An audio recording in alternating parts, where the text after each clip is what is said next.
Pengajian Islami. Terima kasih atas kesempatannya. Gus Baha izin bertanya, bagaimana cara paling efektif membendung pemikiran-pemikiran neo-khawarij di lingkungan kampus? Matur suwun, wassalamualaikum warahmatullahi wabarakatuh. Wah, itu jawabnya paling gampang. Biasanya kewajiban itu dibebankan sama yang terkait. Jadi itu enggak saya itu pasti. Saya kan kiai pesantren, kamu kan orang kampus, berarti kewajibannya di Anda bukan di saya. Di mana-mana kewajiban itu dibebankan sama ya. Sudah itu jawabannya gitu. Jadi kalau istri kamu yang rewel, jangan tanya saya, istri saya rewel gitu. Kewajibannya ya kamu cari solusi gitu. Kalau Anda punya Pak Komisaris kurang mikirkan jenengan, ya jangan tanya saya, jangan tanya ini. Begini ya, sebetulnya kita juga kadang salah mengkategorikan. Ada neo-khawarij, ada Islam ekstremis, ada moderat. Itu omongannya peneliti ya. Itu kan peneliti itu harus mengkategorikan, terus sampling ilmiah harus diputuskan ini kategori apa, solusinya apa. Tapi itu analisis. Sebetulnya masalah itu tidak sesulit itu ya. Kalau Allah menghendaki gampang saja. Misalnya Anda berpikir neo-khawarij, kemudian anak Anda sakit, yang ditakdir nyuwun sewu harus hutang tetangga, kebetulan yang ngutangin itu orang Islam moderat. Ini yang sering lupa, para analis itu, saya ulang lagi, para analis itu, mbok yo ngregani pangeran. Saya itu sering ketemu para analis. Sering saya ingatkan, mbok yo kamu itu ngregani Allah. Allah itu punya hak untuk kreasi, punya hak untuk ngatur, punya hak untuk menentukan. Kita misalnya begini, kadang berpikir, orang neo khawarij tadi itu bisa enggak ekstrim kalau bacanya buku ini atau ngikuti pikirannya tokoh ini, itu kita. Tapi kalau Allah itu enggak. Saya beberapa kali ada kejadian orang begitu benci misalnya sama Muhammadiyah atau benci sama NU atau benci apa. Itu marine mergo anaknya pacaran terus nikah. Mulane corong Jawa gedeng tapi nyanding. Itu dulu banyak kiai yang benci Muhammadiyah. Barang anaknya besanan ya baik-baik saja. Karena nanti cucunya jadi Muhammad NU. Itu buahnya ada 1-2 itu. Sama nanti orang yang kuras gitu ternyata pas butuh bantuan yang nolong itu Islam moderat. Akhirnya kan karena Al-Insan Abdul Ihsan itu ya respect.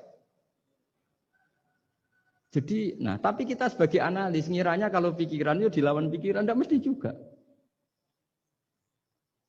Jadi manusia itu segampang itu.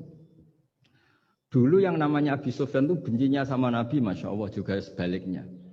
Tapi ketika Ummi Habibah jadi istrinya Nabi, itu kebencian yang penggemar Abi Sufyan dan Nabi cair. Begitu juga Juwairiyah. Makanya ketika ada konflik besar antara kelompok-kelompok itu, karena mereka sebagian sudah jadi istrinya Nabi itu, mereka bilang Asharu Rasulullah SAW. Jadi konflik yang se-ekstrem itu selesainya pakai besanan. Ashar itu besanan. Mau tukaran gimana? Mau benci Muhammadiyah gimana? Cucunya sekarang sudah Muhammad NU. Yang NU juga cucunya sekarang. Ya sudah. Akhirnya ya baik-baik saja. Jadi tidak udah ada solusinya. Kalau Allah sudah menghendaki nanti gampang saja.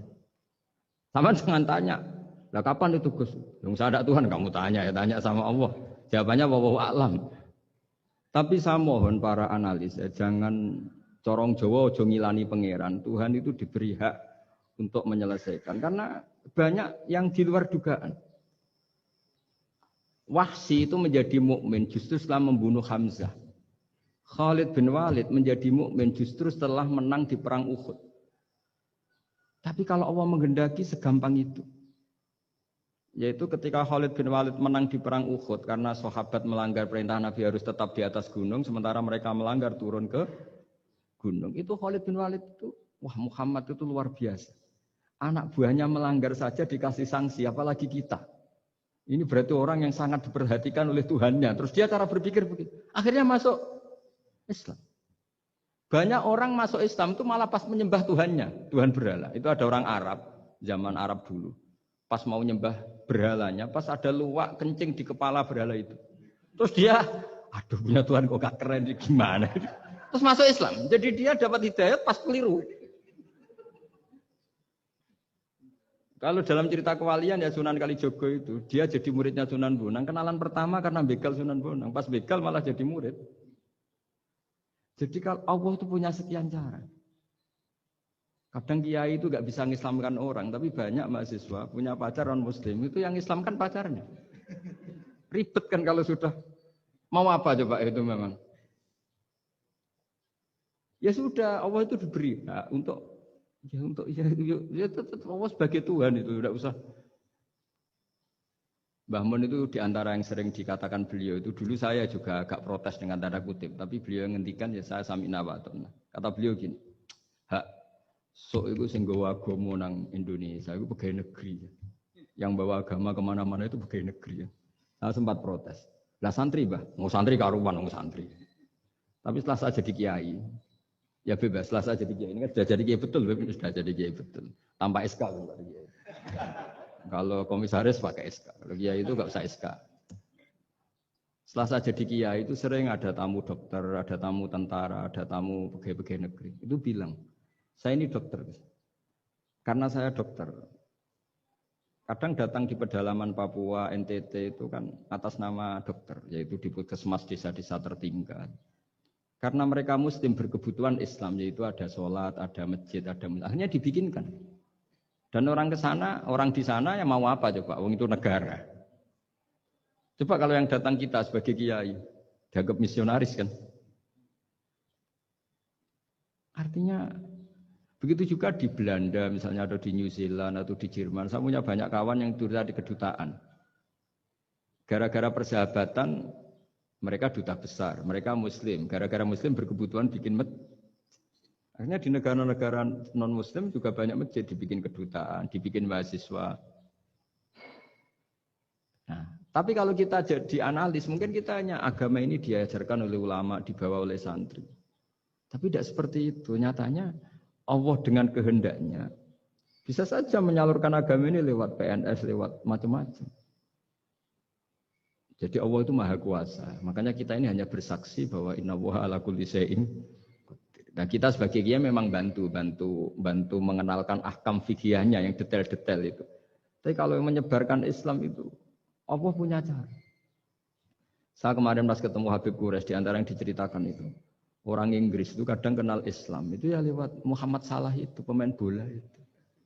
Karena mereka tidak ingin ngamati kiai, yang ingin diamati pemain bola. Jadi pertama itu orang Prancis itu tidak benci Islam itu gara-gara Zainuddin Yazid Zidane itu. Zizou itu loh. Itu namanya Zainuddin Yazid. Yazid Zainuddin kena bahasa Prancis jadi Zinedine Zidane. Itu dulu imigran dari Aljazair itu dibenci sama orang Prancis. Tapi setelah yang membawa Prancis juara itu adalah seorang Zidane. Itu terus mereka agak benci Islam karena yang membawa kebanggaan Prancis juara dunia. Apalagi kalau nggak salah pas itu ada 3 pemain Muslim Prancis. Orang ngira orang Prancis tidak benci Islam kan nunggu toleransi beragama lewat buku-buku toleran. Ternyata enggak karena pemain bola itu Pak. Kalau mau mengendaki sampai jurnal-jurnal di Prancis setelah juara dunia siapa bisa membenci orang Aljazair? Mereka harga kita, mereka martabat kita. Padahal dulu pandang sebelah. Dulu itu orang di Inggris, pemain Inggris itu kalau mau sholat susah, mau puasa susah. Terus mereka ingin minta hak puasa kalau musim puasa. Tapi menjadi mudah di luar dugaan. Manchester City dibeli Sulaiman Al-Fahim. Ya sudah mau apa coba manajernya yang punya muslim. Nah, larang sholat tak pecat. Ya akhirnya ya malah ada masjid. Pelatihnya kalau ada yang puasa gitu. Monggo dari akan mau apa coba. Segampang itu kalau Allah mengubah dunia. Makanya disebut ya mukhawwilal ahwal hawil ahwalana ila ahsanil hal. Ya muqallibal qulub sabit qalbi ala dinik. Ya udah pokoknya semua itu ya kita ikhtiar tapi tetap yakin Allah yang punya cara. Dalam sejarah yang terkenal Islam masuk Indonesia itu tidak lewat ustaz, lewat pedagang. Versi ya sejarah yang terkenal meskipun banyak versi. Gara-gara ada pedagang mereka muslim mau tidak mau ya tetap berkehidupan muslim. Berhubung kehidupan Islam itu menarik, simpatik akhirnya banyak yang menjadi Islam. Jadi ya sudah seperti itu. Ya, saya kira. Terima kasih sudah menonton. Jangan lupa like, subscribe, dan komen.